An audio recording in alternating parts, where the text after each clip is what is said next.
Olá, graça e paz, meu irmão e minha irmã. Estamos iniciando a leitura da Bíblia em 365 dias, uma dose de amor com a Palavra de Deus. Hoje, no 47º dia, trago para leitura e comentários bíblicos o livro de Êxodo, capítulo 15, o livro do profeta Daniel, capítulo 3, e o livro de Apocalipse, capítulo 6. A minha recomendação é que todos tenham em mãos bloco de anotação, caneta ou lápis. A Bíblia, tão importante quanto a sua leitura diariamente, nos traz refrigério para a alma e sabedoria, sobretudo nos aproxima de Deus, nos concedendo fé e esperança. Todos nós temos a necessidade de estarmos em comunhão com Deus diariamente. Comunhão esta através da leitura da Bíblia, ouvir os nossos devocionais diários e orar junto conosco. Precisamos usar todos os recursos que Deus tem nos dado, incentivar a ler a Bíblia em nossos lares, na comunidade, estudar. Olha, Satanás não está para roubar o seu carro, sua casa, seu apartamento, celular, relógio, sua roupa. Ele vem para roubar a semente, a sua fé e os propósitos que Deus tem para você. Neste momento, eu peço que você repita junto comigo estas palavras de encorajamento, uma palavra de busca diante do Senhor. Pai, revele a compreensão de sua palavra no dia de hoje. Senhor, me dê compreensão da palavra. A Bíblia Sagrada nos faz gerar a fé, nos faz ter o alimento, a cura, a restauração, uma intimidade para com o Senhor. Estamos aqui neste momento de estudo para que possamos utilizar todos os recursos que o Senhor tem nos concedido diariamente através da leitura da Bíblia. Senhor, revele a compreensão de sua palavra no dia de hoje e sempre, em nome de Jesus. Amém e graças a Deus. Se desconecte de tudo e permita que a palavra do Senhor adentre em vossos corações. A consagração dos primogênitos. O Senhor disse a Moisés: consagre-me todo o primogênito, todo o primeiro que sair do ventre de sua mãe entre os israelitas, tanto de homens como de animais, é meu. A festa dos pães sem fermento.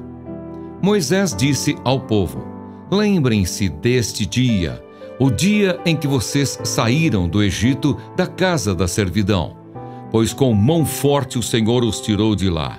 Portanto, não comam pão feito com fermento. Hoje, mês de Abibe, vocês estão saindo do Egito. Quando o Senhor os tiver introduzido na terra dos cananeus, dos heteus, dos amorreus, dos heveus e dos jebuseus, terra que o Senhor jurou a seus pais que daria a vocês, terra que mana leite e mel, vocês observarão este rito neste mês.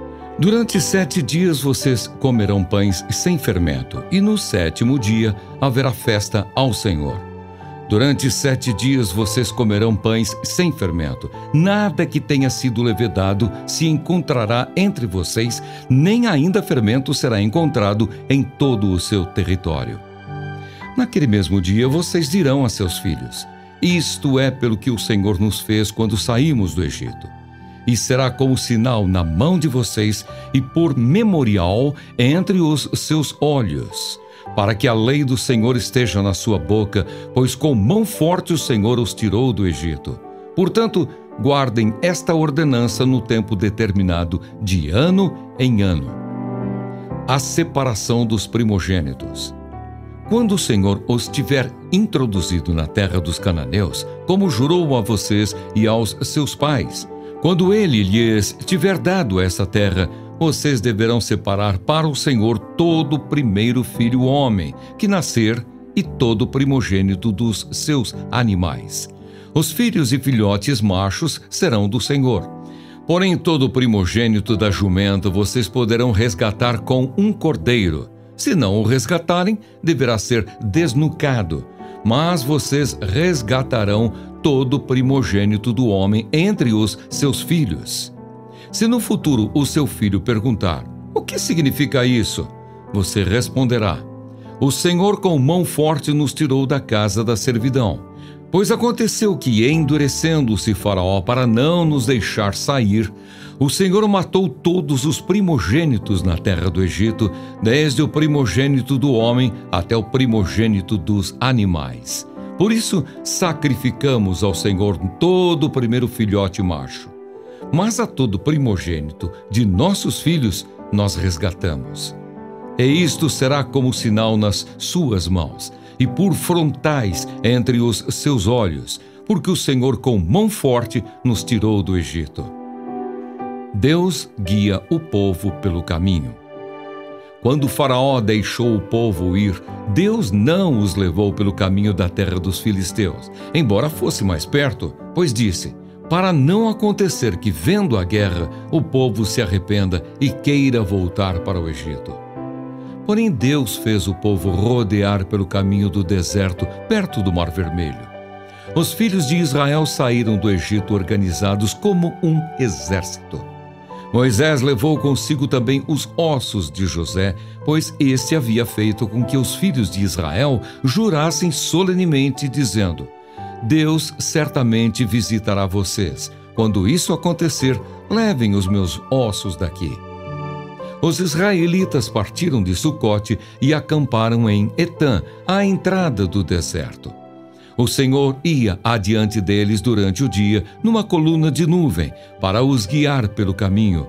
Durante a noite, numa coluna de fogo, para os iluminar, a fim de que caminhassem de dia e de noite. A coluna de nuvem nunca se afastou do povo durante o dia, nem a coluna de fogo durante a noite. A travessia do Mar Vermelho. O Senhor disse a Moisés: diga aos filhos de Israel que voltem e se acampem diante de Pi-Hairote, entre Migdol e o mar, diante de Baal-Zefon, em frente desse lugar, junto ao mar, vocês acamparão. Então Faraó dirá a respeito dos filhos de Israel: estão desorientados na terra, presos no deserto. Eu vou endurecer o coração de Faraó para que os persiga, e serei glorificado em Faraó e em todo o seu exército. E os egípcios saberão que eu sou o Senhor. Eles assim o fizeram. Quando foi anunciado ao rei do Egito que o povo fugia, ele e os seus oficiais mudaram de ideia a respeito do povo. Disseram: que é isto que fizemos, permitindo que Israel nos deixasse de servir? E Faraó aprontou seu carro de guerra e levou consigo o seu povo. Levou também 600 carros de guerra escolhidos e todos os outros carros de guerra do Egito, com capitães sobre todos eles. Porque o Senhor endureceu o coração de Faraó, rei do Egito, para que perseguisse os filhos de Israel. Porém, os filhos de Israel saíram marchando corajosamente. Os egípcios os perseguiram com todos os cavalos e carros de guerra de Faraó, os seus cavaleiros e o seu exército, e os alcançaram, acampados junto ao mar, perto de Pi-Hairote, diante de Baal-Zefon. Chegando Faraó, os filhos de Israel levantaram os olhos, e eis que os egípcios vinham atrás deles, e ficaram com muito medo. Então os filhos de Israel clamaram ao Senhor. Disseram a Moisés: será que foi por não haver sepulturas no Egito que você nos tirou de lá para que morramos neste deserto? O que foi que você fez conosco, tirando-nos do Egito? Não foi isso que dissemos a você no Egito: deixe-nos em paz para que servamos os egípcios? Pois teria sido melhor para nós servir os egípcios do que morrer no deserto. Moisés, porém, respondeu ao povo: não tenham medo. Fiquem firmes e vejam o livramento que o Senhor lhes fará no dia de hoje. Porque vocês nunca mais verão esses egípcios que hoje vocês estão vendo. O Senhor lutará por vocês. Fiquem calmos. A passagem pelo meio do mar. O Senhor disse a Moisés: por que você está clamando a mim? Diga aos filhos de Israel que marchem. E você levante o seu bordão e estenda a mão sobre o mar. As águas se dividirão para que os filhos de Israel passem pelo meio do mar em seco. Eis que vou endurecer o coração dos egípcios, para que venham atrás de vocês e entrem no mar. Serei glorificado em Faraó e em todo o seu exército, nos seus carros de guerra e nos seus cavaleiros. E os egípcios saberão que eu sou o Senhor, quando for glorificado em Faraó, nos seus carros de guerra e nos seus cavaleiros. Então o anjo de Deus, que ia adiante do exército de Israel, se retirou e passou para trás deles. Também a coluna de nuvem se retirou de diante deles e se pôs atrás deles, e ia entre o exército dos egípcios e o exército de Israel. A nuvem era escuridão para os egípcios, mas iluminava a noite para o povo de Israel. Assim que, durante toda a noite, os dois exércitos não puderam se aproximar.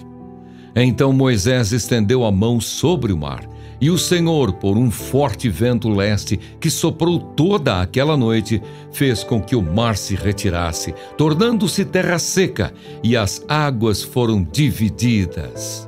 Os filhos de Israel entraram pelo meio do mar em seco, e as águas foram qual muralha à direita e à esquerda deles.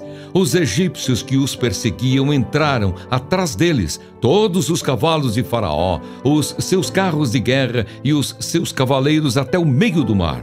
Na vigília da manhã, o Senhor, na coluna de fogo e de nuvem, viu o acampamento dos egípcios e criou alvoroço no acampamento dos egípcios. Emperrou as rodas dos carros dos egípcios, fazendo com que andassem com dificuldade. Então os egípcios disseram: vamos fugir da presença de Israel, porque o Senhor está lutando por eles contra os egípcios. Os egípcios morrem no mar. O Senhor disse a Moisés: estenda a mão sobre o mar, para que as águas se voltem sobre os egípcios, sobre os seus carros de guerra e sobre os seus cavaleiros. Então Moisés estendeu a mão sobre o mar, e o mar, ao romper da manhã, retomou a sua força. Os egípcios fugiram de encontro a ele, e o Senhor jogou os egípcios para dentro do mar. As águas voltaram e cobriram os carros de guerra e os cavaleiros de todo o exército de Faraó, que os haviam seguido no mar. Nem ao menos um deles escapou com vida. Mas os filhos de Israel caminhavam a pé enxuto pelo meio do mar, e as águas lhes eram quais muralhas à sua direita e à sua esquerda. Assim o Senhor livrou Israel naquele dia das mãos dos egípcios. E Israel viu os egípcios mortos na praia do mar. E Israel viu o grande poder que o Senhor havia usado contra os egípcios. E o povo temeu o Senhor e confiou no Senhor e em Moisés, seu servo. Amém. Compreendendo o livro de Êxodo, capítulo 15, trago uma exposição bíblica dos versículos 1 a 18. Com seus inimigos afogados e sua liberdade garantida, o povo de Israel pôs-se a cantar o louvor ao Senhor. Não lemos que os israelitas louvaram a Deus enquanto eram escravos no Egito e enquanto saíam da terra. Eles se queixavam com Moisés e pediam que os deixasse voltar. Mas o povo de Deus precisa de maturidade para ter um cântico à noite. E os judeus eram muito imaturos em sua fé naquele momento. Compreendendo o versículo 3, a declaração "o Senhor é guerreiro", literalmente homem de guerra, pode inquietar as pessoas que pensam que qualquer coisa relacionada à guerra é contrária ao Evangelho e à vida cristã. Algumas denominações tiraram os hinos militantes de seus inários, incluindo "Tudo em Cristo". Tradução literal: "Avante, soldados cristãos". Moisés, porém, prometeu ao povo que o Senhor lutaria por Israel. Um dos nomes bíblicos de Deus é o Senhor dos Exércitos, título usado nada menos que 285 vezes no Antigo Testamento.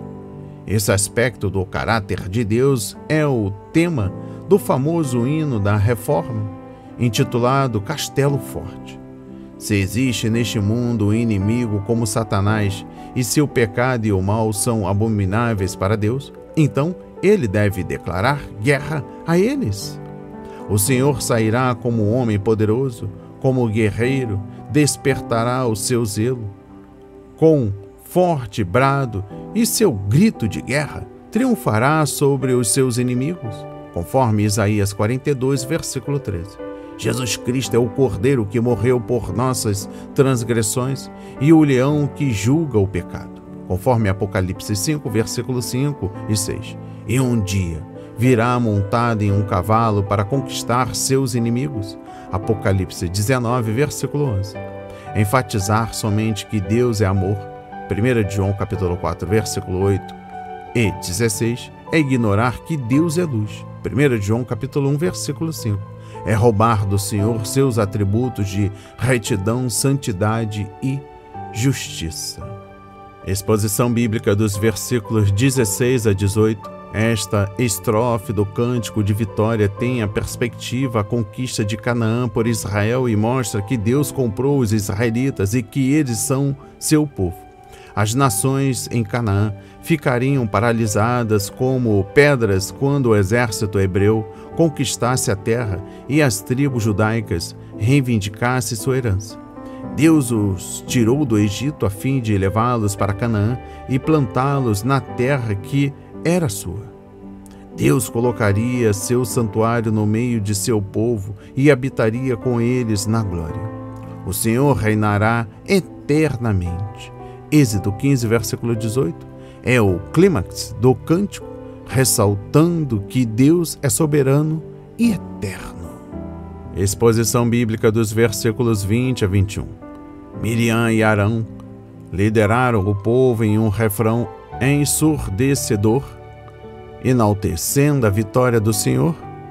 Mais tarde, Davi descreveu o cenário. As águas cobriram os seus adversários, nenhum deles sobreviveu. Então creram nas suas promessas e a ele cantaram louvores. Salmos 106, versículos 11 a 12. No entanto, esse não é o fim da história, pois o canto da nação logo se transformou em queixas. Quando os israelitas entraram no deserto e seguiram para o monte Sinai, mas logo se esqueceram do que ele tinha feito e não esperaram para saber o seu plano. Dominados pela gula no deserto, puseram Deus à prova nas regiões áridas, conforme Salmos 106, versículos 13 a 14. Não era fácil aos judeus carregar o peso da liberdade, e Deus teve de ensiná-los a viver um dia de cada vez. É possível vencer a batalha e mesmo assim perder a vitória, pois foi exatamente isso que os judeus fizeram quando saíram do Mar Vermelho e começaram a marchar em direção ao Monte Sinai. Eles se esqueceram de que a vida é uma peregrinação durante a qual temos de aprender novas lições e lutar novas batalhas. Uma grande vitória não resolve tudo. Precisamos enfrentar novas experiências que irão nos ajudar a amadurecer e glorificar Deus. Sim, a vida é uma escola e o Senhor sabe muito bem quando nos submeter a testes. Exposição bíblica dos versículos 24 a 26. Deus estava provando os israelitas não porque não conhecesse o coração deles, mas porque eles mesmos não conheciam o próprio coração. As pessoas muitas vezes dizem, bem, eu conheço o meu coração, mas se esquecem de que o coração é mais enganoso que qualquer outra coisa e sua doença é incurável. Quem é capaz de compreendê-lo? Jeremias 17, versículo 9. E eu encerro a leitura no livro de Êxodo, capítulo 15, compreendendo o versículo 26. O Senhor nos prova para estimular nosso crescimento espiritual e trazer à tona o que há de melhor em nós. Por outro lado, o diabo nos tenta para trazer à tona o que há de pior em nós e nos levar à imaturidade espiritual. A atitude que tomamos em relação às dificuldades que enfrentamos determina qual será o rumo de nossa vida. Se confiarmos em Deus e obedecermos a sua palavra, seremos aprovados no teste e cresceremos espiritualmente, mas Se por descrença reclamarmos e desobedecermos o Senhor, seremos reprovados e continuaremos imaturos. Referência a Hebreus 12, versículos 1 a 11 e Tiago 1, versículos 12 a 18.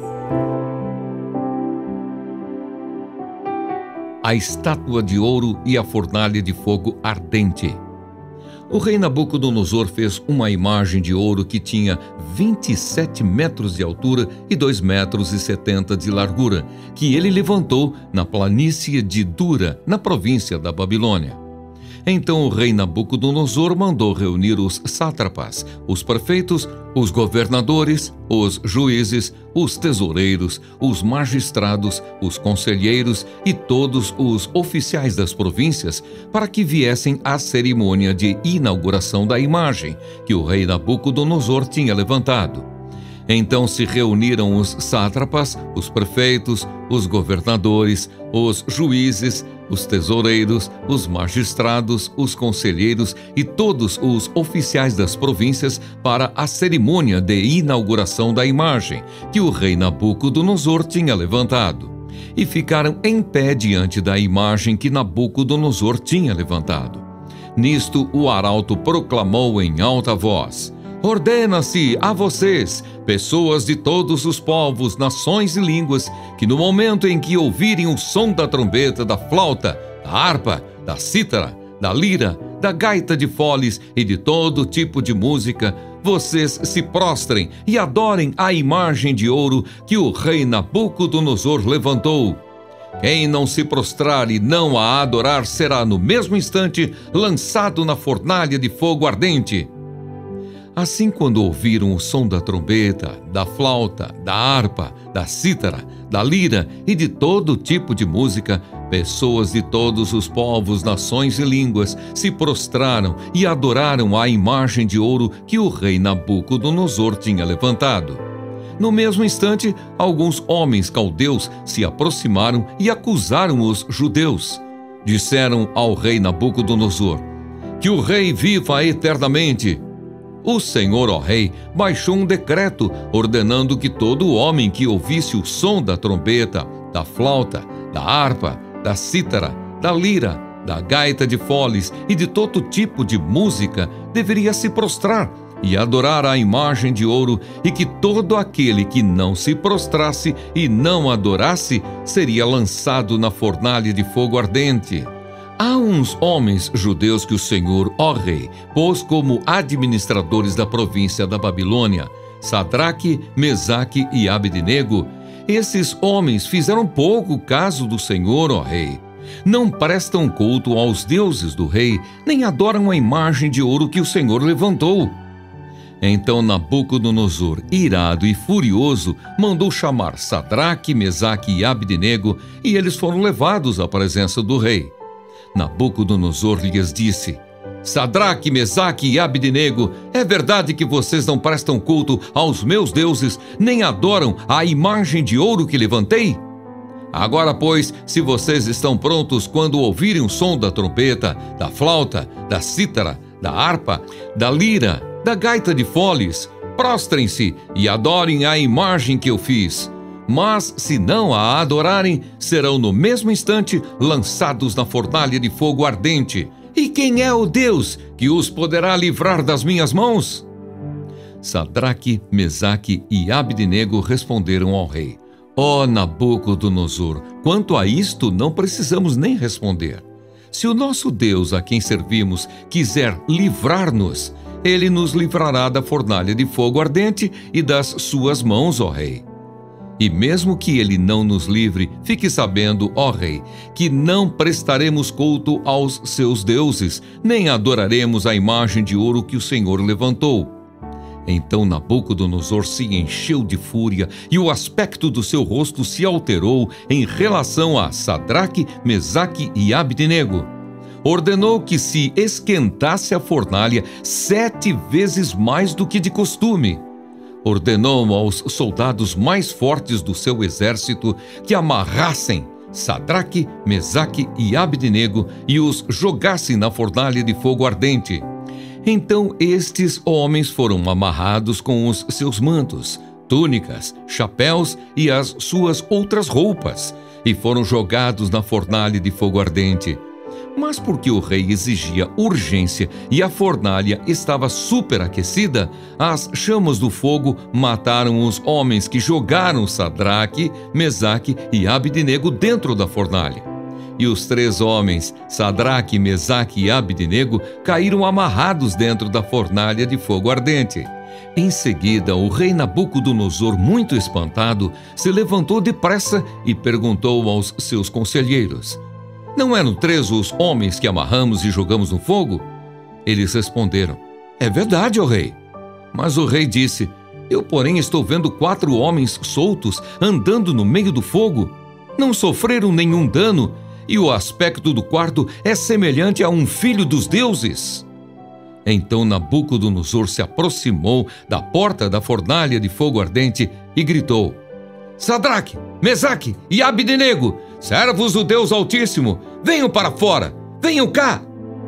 Então Sadraque, Mesaque e Abdenego saíram do meio do fogo. Os sátrapas, os prefeitos, os governadores e conselheiros do rei chegaram perto deles e viram que o fogo não teve poder algum sobre o corpo desses homens. Os cabelos da cabeça não foram chamuscados, os mantos não sofreram mudança e eles não estavam com cheiro de fumaça. Nabucodonosor disse: "Bendito seja o Deus de Sadraque, Mesaque e Abdenego, que enviou o seu anjo e livrou os seus servos, que confiaram nele, pois não quiseram cumprir a palavra do rei, preferindo entregar o seu corpo a servir e adorar um Deus que não era o Deus deles. Portanto, faço um decreto, ordenando que todo povo, nação e língua que disser blasfêmia contra o Deus de Sadraque, Mesaque e Abdenego seja despedaçado e que as suas casas sejam reduzidas a ruínas, porque não há outro Deus que possa livrar como este." Então o rei fez prosperar Sadraque, Mesaque e Abdenego na província da Babilônia. Amém. Compreendendo o livro de Daniel, do profeta Daniel, capítulo 3, versículo 1, sua compreensão. Não sabemos quanto tempo se passou entre a noite em que Nabucodonosor sonhou com a imagem metálica, capítulo 2, e o dia em que ele ordenou ao povo que se prostrasse diante da estátua de ouro que havia feito. Alguns estudiosos acreditam que o evento descrito no capítulo 3 pode ter ocorrido 20 anos após a promoção de Daniel e de seus amigos, aproximadamente na época em que Jerusalém foi finalmente destruída, 586 a.C. Exposição bíblica dos versículos 2 e 3. Toda esta iniciativa, sem dúvida, tinha um elemento de orgulho. Daniel deixou claro que nenhum império duraria, incluindo o do grande Nabucodonosor. O coração do rei estava cheio de orgulho por causa de todas as suas conquistas, mas, juntamente com aquele orgulho, estavam o medo e a preocupação consigo mesmo e com seu vasto reino. Ele queria ter certeza de que seu povo seria leal a ele e não se rebelaria. Compreendendo o versículo 5, o encontro foi mais do que uma assembleia política, foi um culto religioso com música e exigiu o compromisso total da parte dos fiéis. Observe que o verbo adorar é usado 11 vezes no capítulo. Nabucodonosor foi sábio ao usar a música instrumental, porque ela poderia despertar as emoções das pessoas e fazer com que fosse mais fácil manipular a multidão e conquistar sua submissão e obediência. Compreendendo o versículo 7, esta assembleia de fiéis ajuda-nos a entender melhor a situação difícil das pessoas no mundo de hoje que não conhecem nosso Senhor Jesus Cristo. Elas seguem cegamente a multidão e constroem uma vida sobre o falso e o inútil. Preocupadas apenas com a sobrevivência, as pessoas fazem quase tudo para escapar do perigo e da morte, chegando até o ponto de se vender à escravidão de homens e aos mitos vazios que eles promovem. Exposição bíblica dos versículos 8 a 12. Os 3 homens judeus ficaram de pé no meio de uma multidão que se prostrou diante da estátua. A fé deles estava no Deus vivo e verdadeiro e na palavra que ele havia falado para seu povo. Conhecendo a história dos judeus, os 3 estavam convencidos de que o Senhor estava no controle de tudo e que, portanto, não havia o que temer. Compreendendo o versículo 12, estes 3 homens judeus conheciam a lei de Deus. Não terás outro deuses além de mim. Não te prostrarás diante deles, nem lhes prestarás culto. Êxodo 20, versículos 3 e 5. Uma vez que o Senhor falou, o assunto está resolvido, sem espaço para discussão ou necessidade de se expor a perigos. Curvar-se diante da imagem, ainda que por uma única vez, seja lá qual fosse a desculpa que os jovens poderiam ter dado, teria destruído seu testemunho e quebrado sua comunhão com Deus. Exposição bíblica dos versículos 16 a 18. Os momentos de adversidade em geral trazem oportunidades, especialmente quando o povo de Deus está sendo perseguido em razão de sua fé. Por minha causa, vocês serão levados à presença de governadores e reis, como testemunho a eles. Marcos 13, versículo 9.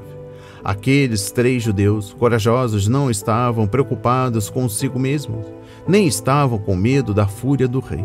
Sua única preocupação era obedecer ao Senhor e dar um testemunho fiel a todos que estavam observando e ouvindo. Sua atitude foi respeitosa e eles escolheram as palavras com cuidado. Compreendendo o versículo 18, Sadraque, Mesaque e Abdenego eram homens de fé, mas não eram presunçosos. Se tivessem afirmado que Deus iria livrá-los, aquilo teria sido presunção. Afinal, eles não sabiam qual era a vontade do Senhor na situação que estavam vivendo. Em vez disso, os 3 afirmaram que seu Deus era capaz de livrá-los, mas que, mesmo que isso não acontecesse, eles não se prostrariam diante da imagem de ouro do rei. O Senhor sempre recompensa a fé, mas não é todas as vezes que entra em cena e realiza milagres especiais. A verdade é que nem todos que oram são curados, mas Deus sempre dá força para os doentes suportarem a dor e graça a fim de que enfrentem sem medo da morte. Os 3 hebreus creram que Deus poderia livrá-los. Todavia, confiaram nele mesmo que não houvesse livramento. É assim que a fé deveria funcionar em nossas vidas. Conforme Abacuque 3, versículos 17 a 19. Compreendendo o versículo 25, Nabucodonosor viu 4 homens na fornalha e pensou que o 4º fosse um anjo. Nas suas palavras, parecia ser um Deus. Versículos 25 e 28. Mas a 4ª pessoa na fornalha era Jesus Cristo, em uma de suas aparições no Antigo Testamento antes da encarnação. Referência a Salmos 91, versículos 9 a 12, livro do profeta Isaías, capítulo 43, versículo 2. Encerrando a compreensão no livro do profeta Daniel, capítulo 3, trago uma exposição bíblica dos versículos 28 e 29. Os oficiais não ousariam falar naquele momento para não ofender o rei, mas Nabucodonosor falou. Versículo 28. Ele declarou 3 coisas. Primeiro, o poder do Deus de Israel. Segundo, a eficácia da fé no Senhor.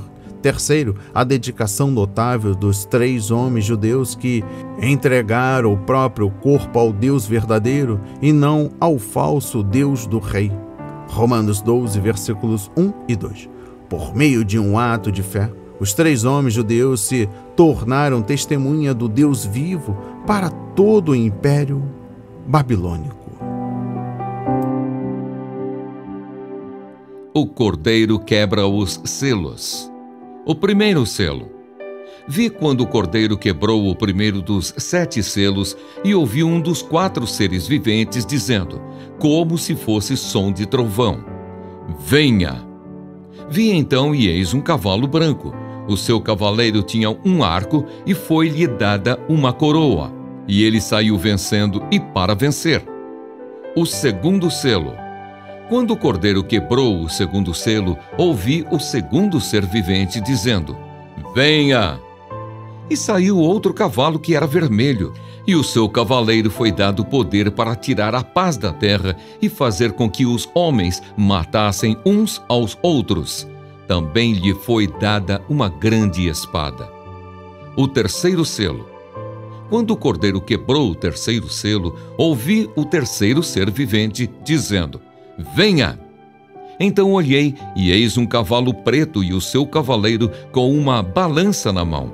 E ouvi o que parecia uma voz no meio dos 4 seres viventes, dizendo: Uma medida de trigo por 1 denário, 3 medidas de cevada por 1 denário, e não danifique o azeite e o vinho.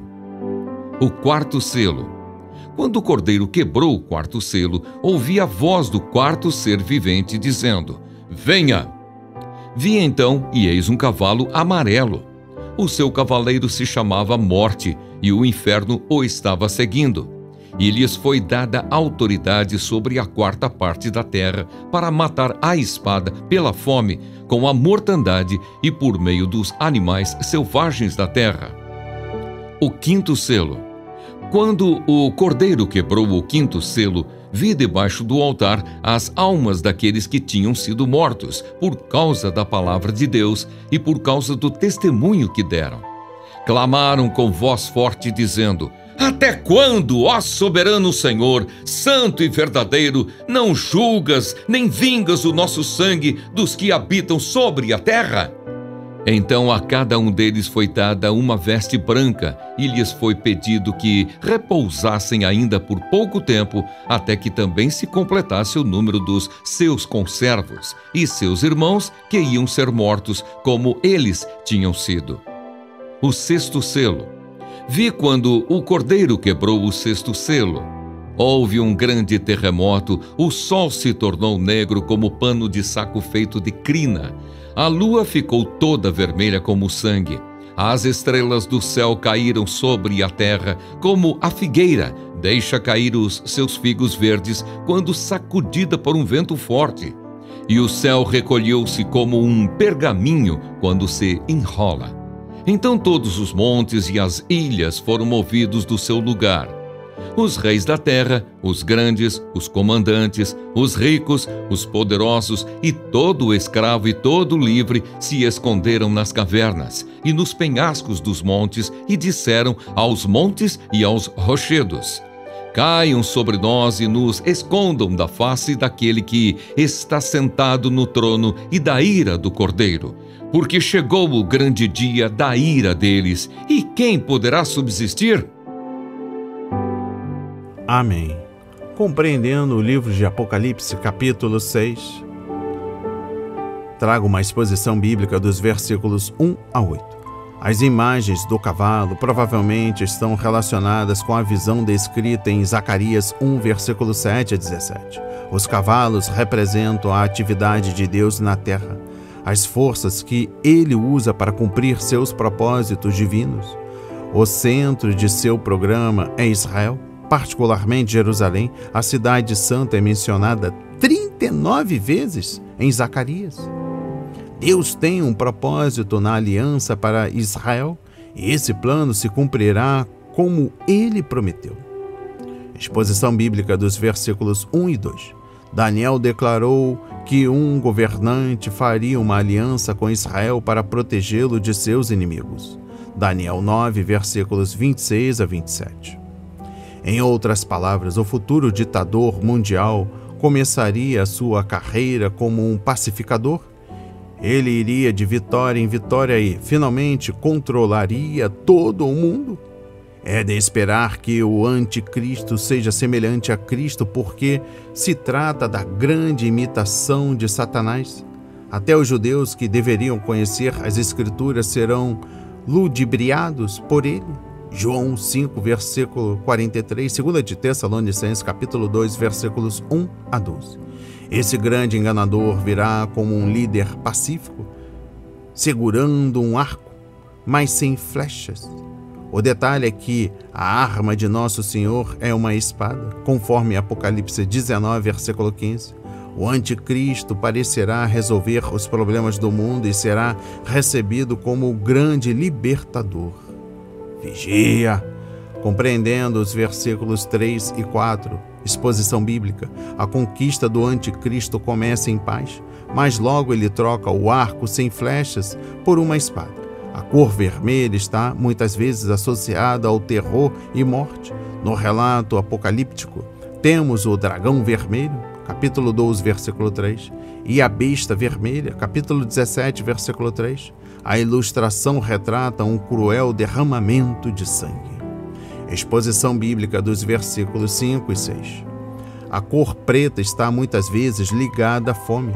Durante a tribulação, a maioria das pessoas terá de trabalhar o dia todo para garantir alimento para si mesmo, sem restar nada para as famílias. Ao mesmo tempo, os ricos estarão desfrutando de muito azeite e vinho. Não é de admirar que o anticristo seja, por fim, capaz de controlar a economia. Capítulo 13, versículo 17. Uma vez que ele promete alimentar as massas famintas.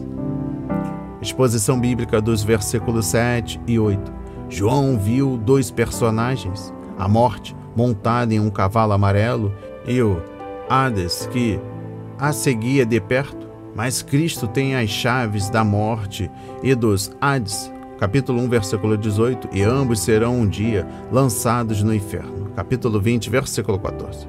A morte reivindica o corpo, enquanto Hades reivindica a alma dos mortos, capítulo 20, versículo 3. Compreendendo o versículo 8, conquistar tiranos que trazem guerra, fome e pestilência ao mundo, sem dúvida, não é novidade. Pessoas sofridas desde os dias do Império Romano, a maior parte das guerras contemporâneas podem facilmente pressentir a presença desses 4 cavaleiros temidos. É por isso que o livro de Apocalipse tem sido uma fonte de incentivo para os cristãos que sofreram e sofrem ao longo da história. Enquanto veem o Cordeiro abrindo os selos, eles percebem que Deus está no controle e que seus propósitos eternos se cumprirão. Exposição bíblica dos versículos 9 a 11. A palavra grega martos, que nos dá a palavra Marte em português, simplesmente significa uma testemunha, conforme capítulo 2, versículo 13 e capítulo 17, versículo 6. Estes santos foram mortos pelo inimigo por causa de seu testemunho da verdade de Deus e da mensagem de Jesus Cristo. As forças do anticristo não aceitam a verdade porque Satanás quer que os santos sejam enganados e aceitem as suas mentiras. Deus deixou claro para esses mártires que seu sacrifício era um compromisso, não um acidente, e que outros se juntariam a eles. Até na morte de seu povo, Deus está no controle. Salmos 116, versículo 15. Por isso, não temos nada a temer. E finalizando a leitura da Bíblia e a compreensão do livro de Apocalipse, capítulo 6, exposição bíblica dos versículos 12 a 17. Os mártires gritavam: vingue-nos, conforme versículo 10. Mas os incrédulos na terra gritavam: esconda-nos. Quando o 6º selo for aberto, haverá convulsões e catástrofes mundiais, incluindo o primeiro dos 3 grandes terremotos, conforme versículos 12, capítulo 11, versículo 13, capítulo 16, versículos 18 a 19. Toda a natureza será afetada, o sol, a lua e as estrelas, bem como os céus, os montes e as ilhas. Compare essa cena com Joel 2, versículos 30 e 31, e capítulo 3, versículo 15, e também com o livro do profeta Isaías, capítulo 13, versículos 9 a 10, e capítulo 34, versículos 2 a 14. Recebam essas palavras na autoridade de Jesus.